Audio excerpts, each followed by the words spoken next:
ಹೋದವನು ಮತ್ತೆ ವಾಪಸ್ ಬಂದ ಅಂತ. ಇವತ್ತಿಗೂ ಸೂರ್ಯ ಏಕಗ್ರಹ ಅಂದರೆ ಒಂದೇ ಒಂದು ಚಕ್ರದಲ್ಲಿ ಏಕಚಕ್ರಂದರಂತೆ ತಮ್ಮ ಸೂರ್ಯಂ ಪ್ರಣಮಾಮ್ಯಂ, ಒಂದೇ ಚಕ್ರದಲ್ಲಿ ಬರ್ತಕ್ಕಂಥವನು ಮುಂದೆ ಹೋದವನು ಹಿಂದೆ ಬರೋದೇ ಇಲ್ಲ ಯಾವ ಕಾರಣಕ್ಕೂ. ಅಂಥ ಒಂದು ಸೂರ್ಯನಿಗೆ ಬಿಳಿ ಕುದುರೆಗಳಾಗಿರ್ತಕ್ಕಂಥ ಶ್ವೇತವರ್ಣವಾಗಿರ್ತಕ್ಕಂಥ 7 ಕುದುರೆಗಳು ಬರ್ತಾರೆ. ಅದೇ ಶನಿ ಪರಿಪೂರ್ಣವಾಗಿರ್ತಕ್ಕಂಥ ಕಪ್ಪು ಕುದುರೆಗಳಲ್ಲಿ ವೈಶಿಷ್ಟ್ಯಪೂರ್ವಕವಾಗಿ ಬರ್ತಕ್ಕಂಥ ಅವಕಾಶಗಳು ಮಾಡ್ತಾನೆ. ಚಂದ್ರನಿಗೆ ನೀಲವರ್ಣವಾಗಿರ್ತಕ್ಕಂಥ ವೈಶಿಷ್ಟ್ಯತೆ ಕುದುರೆಗಳನ್ನ ಬರ್ಕೊತಾನೆ. ಈ ಶನಿ ಚಂದ್ರನ ಜೊತೆನೇ ಜಾಸ್ತಿ ಇರ್ತಾನೆ, ಅಂದರೆ ಛಾಯಾ ಜೊತೆನೇ ಜಾಸ್ತಿ ಇರ್ತಾನೆ, ತಾಯಿ ಜೊತೆನೇ ಜಾಸ್ತಿ ಇರ್ತಾನೆ. ಅದಕ್ಕೋಸ್ಕರ ಏನು ಮಾಡ್ತಾನೆ, ಈ ಸಂಕ್ರಾಂತಿ ಆಚರಿಸಬೇಕಾದ್ರೆ ಎಲ್ಲವೂ ರಾತ್ರಿ ಫಸಲು ಬರ್ತಕ್ಕಂಥ ಅವಕಾಶಗಳು ಯಾವ್ಯಾವುದಿದೆ, ಸಿಹಿ ಪದಾರ್ಥಗಳು ಯಾವುದಿದೆ, ಅವನಿಗೆ ಇಷ್ಟವಾದ ಪದಾರ್ಥಗಳು ಸಿಹಿ. ಅದಕ್ಕೆ ಶನಿ ಬಂತ ಅಂತ ನೀವು ನೋಡಿಕೊಂಡ್ರೆ ಜಾತಕದಲ್ಲಿ ಶುಗರ್ ಬಂತು ಅಂತ ಅರ್ಥ. ರೆಡಿ ಟು ಬಿ ಶುಗರ್ ಬಂತು, ಪೇಷಂಟು ರೆಡಿ ಆಯಿತು ಅಂತ. ಅದಕ್ಕೆ ಶುಗರ್ ಕಂಪ್ಲೇಂಟ್ ಮಾಡಿದ್ರೆ, ಕ್ಯಾನ್ಸರ್ ಕಂಪ್ಲೇಂಟ್ ಇದ್ದರೆ, ಚರ್ಮವ್ಯಾಧಿ ಪರಿವರ್ತನೆ ಮಾಡ್ಕೋಬೇಕಾದ್ರೆ ಎಲ್ಲ ಶನಿಗೆ ಸಂಬಂಧಪಟ್ಟದ್ದು. ನೀವು ಹೊರಗಡೆ ಚೇಂಜ್ ಮಾಡ್ಕೊಳ್ಳೋಕೆ ಸಾಧ್ಯ ಇಲ್ಲ, ಒಳಗಡೆ ಶನಿನ ಬದಲಾಯಿಸ್ಕೊಂಡ್ರೆ ಅವನು ಕೊಡ್ತಕ್ಕಂಥ ರೋಗ ಅವನಿಗೆ ಇಷ್ಟವಾಗಿಲ್ಲದೆ ಇರ್ತಕ್ಕಂಥ ಪರಿವರ್ತನೆ. ಆಮೇಲೆ ಯಾವ್ಯಾವುದು ಅವನಿಗೆ ಇಷ್ಟ ಇಲ್ಲ, ತೀರ್ಥ ಇಷ್ಟ ಇಲ್ಲ, ಮಾಂಸಾಹಾರ ಇಷ್ಟ ಇಲ್ಲ, ಶುದ್ಧ ಬ್ರಹ್ಮ ಪರಾತ್ಮರ ಬ್ರಾಹ್ಮಣ ಸ್ವರೂಪ ಅವನು, ವಿಶೇಷವಾಗಿ ಅವನು ಶುದ್ಧ ಆದ್ರೂ ಅವನಿಗಿದೆಲ್ಲ ಬ್ರಾಹ್ಮಣ ತತ್ವದಲ್ಲಿ ಪೂಜೆ ಮಾಡ್ತಾನೆ. ಸೊ ಅಂಥ ಸಮಯದಲ್ಲಿ ಅವನಿಗೂ ಗುರುನೇ ಆಶ್ರಯ, ಸೂರ್ಯನೇ ಆಶ್ರಯ, ಕ್ಷತ್ರಿಯ ಅನುಗ್ರಹ ಇದ್ರೂ ಛಾಯಾದೇವಿ ಹೇಳ್ಕೊಡೋದು ನೀನು ಯಾವ ಕಾರಣಕ್ಕೂ ನಿಷ್ಪಕ್ಷಪಾತವಾಗಿ ಮಾಡಬೇಕು ಅಂತ. ಸೊ ಆ ಸಮಯಕ್ಕೆ ಏನು ಮಾಡ್ತಾನೆ, ಈ ಕಬ್ಬುಗಳೆಲ್ಲ ರಾತ್ರಿ ಹೊತ್ತು ನೀವೆಲ್ಲ ಅಂದ್ಕೊಂಡ ಹಾಗೆ ಬೆಳಗ್ಗೆ ಹೊತ್ತು ಹುಟ್ಟಲ್ಲ ಕಬ್ಬು, ರಾತ್ರಿ ಹೊಸ ಬರುತ್ತೆ. ಈ ಪಸರು ಪೈರೆಲ್ಲ ನೋಡಿ, ಸೂರ್ಯ ಬಂದಾಗ ನೀವು ಕಬ್ಬನ್ನು ಹೋಗಿ ಕಬ್ಬಿನ ಗದ್ದೆಯಲ್ಲಿ ಕೂತ್ಕೊಳ್ಳಿ. ಕಬ್ಬಿನ ಗದ್ದೆಯಲ್ಲಿ ನಾನು ಹೇಳೋದು ಬೇಡ, ನೀವೇ ಅನುಭವಿಸ್ತೀರ. ಏನು ಅಂದರೆ ಮೊಳಕೆ ಎಲ್ಲ ಸೂರ್ಯ ಬಂದಾಗ ಎಲ್ಲ ಪ್ಲ್ಯಾಂಟ್ಸ್ನು ಅಕಸ್ಮಾತ್ ಕ್ಯಾಮ್ರಾ ಹಾಗೆ ಇಟ್ಕೊಂಡು ಕೂತ್ಕೊಂಡ್ರೆ ಎಲ್ಲ ಟಕ ಅಂತ ಬೇಗ ಬರುತ್ತೆ. ಇದೆಲ್ಲ ಹಾಗೆ ಬರಲ್ಲ. ಕಬ್ಬೆಲ್ಲ ಏನು ಅಂದರೆ ರಾತ್ರಿ ಹೊತ್ತೇ ಬರೋದು. ಸೂರ್ಯ ಅಸ್ತವಾದ ಮೇಲೆ ಬಲ ತಕ್ಕಂಥದ್ದೇ ಕಬ್ಬು. ಅದಕ್ಕೆ ಕಬ್ಬು ಶುಗರ್ ಫ್ಯಾಕ್ಟ್ರಿಗೆ ಹೋಗುತ್ತೆ. ಕಬ್ಬು ಸೀನಂಶ ಜಾಸ್ತಿ. ಕಬ್ಬಿಂದ ಬರ್ತಕ್ಕಂಥದ್ದು ಯಾವ್ಯಾವುದಿದೆ, ವಿಶೇಷವಾಗಿ ಬೆಲ್ಲ ಮಾಡ್ತಕ್ಕಂಥದ್ದು. ಸೊ ಆ ಬೆಲ್ಲದ ಜೊತೆಗೆ ಋಣವನ್ನು ತೀರಿಸ್ತಕ್ಕಂಥ ಶನೇಶ್ವರನು. ನೀವೇನು ಅಂದರೆ 5 ವಿಶೇಷ ಏನು ಮಾಡಬೇಕು, ಋಣ ತೀರಿಸೋದು ಹೆಂಗೆ, ಕಪ್ಪು ಕರಿ ಬೆಳ್ಳು ಇದೇ ಎಳ್ಳನ್ನು ಇಟ್ಕೊಂಡ್ರೆ ಓಹೋ ಮೃತ್ಯುಂಜಯಂಗೆ ಸಾಕ್ಷಾತ್ ಯಮಧರ್ಮರಾಜನ ಕೊಡಬೇಕು ಅಂತ ಹೇಳ್ತೀವಿ. ಅದೇ ರೀತಿ ಶುಭಕ್ಕೆ ಕೊಡಬೇಕಾದ್ರೆ ಎಳ್ಳನ್ನು ಬಿಸಿಲಿಗೆ ಸಿಪ್ಪೆ ಸುಲಿದಿರ್ತಕ್ಕಂಥದ್ದು ಎಳ್ಳನ್ನು ಕೊಡ್ತೀವಿ. ಇದರಲ್ಲಿ ಏನು ಅಂದರೆ ಹುರ್ಗಡ್ಲೆ ಅಂತ ಕರಿತೀವಿ. ಹುರ್ಗಡ್ಲೆ ಯಾವುದು, ಕಡಲೆಕಾಳು. ಈ ಕಡಲೆಕಾಳು ಏನು ಅಂದರೆ ಒಣಗಿದ ಕಡಲೆಕಾಳು, ಈ ನಾಟಿ ಕಡಲೆಕಾಳು ಇದೆ, ಅದು ಗುರುಗೆ ಸಂಬಂಧಪಟ್ಟಿದ್ದು. ಸೊ ಗುರು ಅಲ್ಲೇ ಇರಬೇಕು.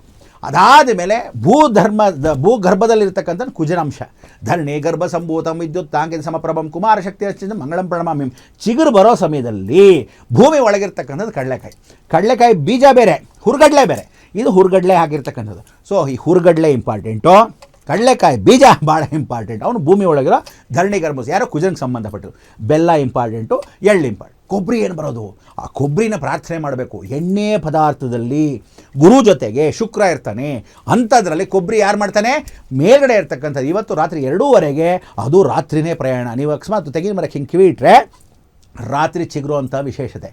ಆ ನೀರು ನೀವು ತೆಂಗಿನ ಮರಕ್ಕೆ ಏನಾದರೂ ಕಿವಿ ಇಟ್ಟರೆ ಮೋಟ್ರು ಹೆಂಗೆ ಹಾಕ್ತೀರ ಸಂಪಿಂದ ಟ್ಯಾಂಕಿಗೆ ಹೋಗುತ್ತಲ್ಲ ಭವ್ಯ, ಆ ಥರ ಮೇಲಕ್ಕೆ ಹೋಗುತ್ತೆ ನೀರು. ಅದು ನೀನು ಚಿನ್ನಕ್ಕೆ ಕೇಳ್ಬೋದು.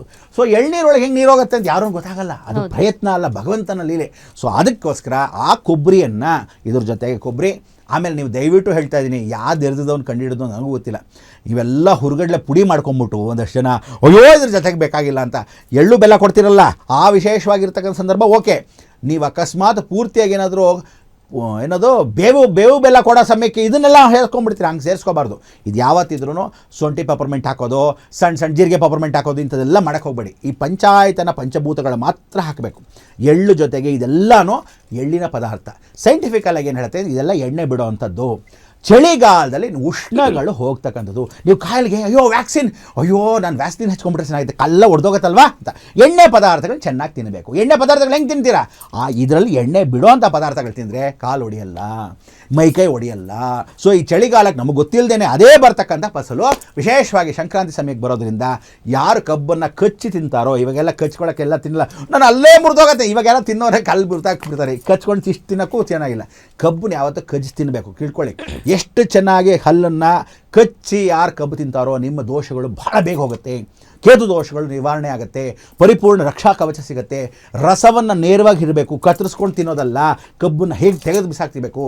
ಎಳ್ಳು ಬೆಲ್ಲನ ಯಾವತ್ತು ತಿಳ್ಕೊಳ್ಳಿ, ಫಸ್ಟು ತಂದೆ ತಾಯಿ ಕೊಟ್ಟು ಆಶೀರ್ವಾದ ಪಡೆದು ಅವ್ರ ಋಣ ತೀರಿಸ್ಕೋಬೇಕಂತೆ. ತಾಯಿ ಋಣ ತೀರಿಸ್ಕೊಳ್ಳೋಕ್ಕಲ್ಲ, ತಂದೆ ಋಣ ತೀರಿಸ್ಕೊಳ್ಳೋಕ್ಕಲ್ಲ, ತಂದೆ ತಾಯಿ ಮಕ್ಕಳು ಋಣ ತೀರಿಸ್ಕೊಳ್ಳೋಕ್ಕಲ್ಲ. ಅದನ್ನು ಯಾವತ್ತು ಅಂದರೆ ಒಂದು ಮೃತ್ಯು ಹೆಣದ ಪೂರ್ತಿಯಾಗಿ ಒಂದು ಅಂಕಿ ಬೆಟ್ಟಿ ಅಂದರೆ ಬೆಂಕಿಯ ಪೆಟ್ಟಿಗೆ ಮೇಲೆ ಮಲ್ಕೊಂಡಾಗ ಶವ ಸಂಸ್ಕಾರ ಮಾಡುವಾಗ 3 ಹೊಡಿತಾರಂತೆ. ಅಬ್ಬಾಡ ಅಂತ ಒಂದು ಪ್ರದಕ್ಷಿಣೆ ಮಾಡ್ತಾನಂತೆ. ಒಂದು ಸಲ ತೂತು ಬಿದ್ದಾಗ ಅಬ್ಬಾಡ ನನ್ನ ತಂದೆಯ ಋಣ ತೀರಿಸಿದೆ, ಅಂದರೆ ತಂದೆ ತಾಯಿ ಇಷ್ಟು ವರ್ಷದ ತಂದೆ ಋಣ ತೀರಿಸಿದೆ, ಹೇಳ್ಕೊಟ್ಟಿದ್ದೆಲ್ಲ ಅವನೇ, ಜೀವನ ಕಲ್ತ್ಕೋಬೇಕಾದ್ರೆ ಅವನೇ ಮೊದಲನೇ ಪಾಠ ಹೇಳ್ಕೊಡೋದು. ತಾಯಿ ಬಂದು ಹೇಳ್ಕೊಟ್ಟಿರೋ ಪಾಠ ಬಂದು ನೀನು ಜೀವನ ಹೇಗೆ ಮಾಡಬೇಕು ಅಂತ. ಆದರೆ ಯಾರ್ಯಾರ ಜೊತೆ ಜೀವನ ಮಾಡಬೇಕು, ದುಡ್ಡು ಹೆಂಗೆ ಸಂಪಾದನೆ ಮಾಡಬೇಕು, ಜಗತ್ತಂದರೆ ಏನು ಒಂದೆಲ್ಲ ತಂದೆ ತೋರಿಸ್ಕೊಡ್ತಾನೆ. ಆ ತಂದೆ ಋಣ ತೀರಿಸ್ಕೊಂಡ್ವಿ.